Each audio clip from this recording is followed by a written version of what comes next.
چادر گلینار تو پای پیاده ای و من سوار مرواری بگردن زده ای تار و بتار آخر که مرا کردی به خود عاشقی زار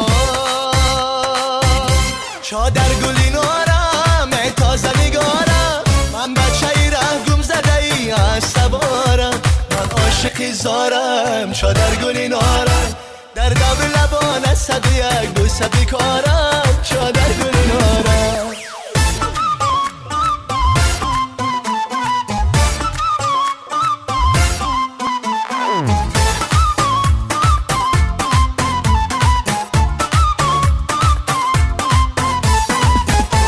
آخر که تو را دختری چادر گلینار با اسب سفیدم ببرن در شب تار آوازه شد از قصه دل بستن ما در بین همه مردمی شهر دیار چادر گلینار چادر گلینارم ای تازه نگارم من بچه ای ره گم زده ای از سوارم من عاشقی زارم چادر گلینارم در دب لبان صد و یک بوسه بیکارم چادر گلینارم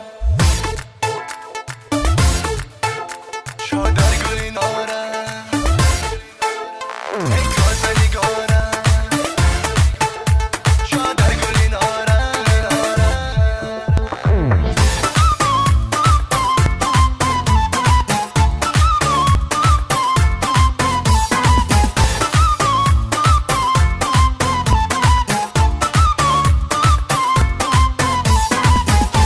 چادر به سر انداز و سری چشم برا یک بار ببین چشمه چشمانی مرا ای دختری چادر به سری شوخ و بلا با ناز و کرشمه هات کشتی همه را چادر گلینار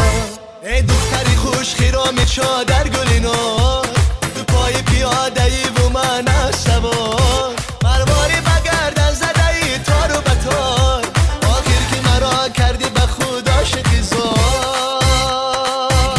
چادر گلینارم ای تازه نگارم من بچه ای ره گم زده ای از سوارم من عاشقی زارم چادر گلینارم در دب لبان صد و یک بوسه بیکارم چادر گلینارم در دبر لبان صد و یک بوسه بیکارم چادر گلینارم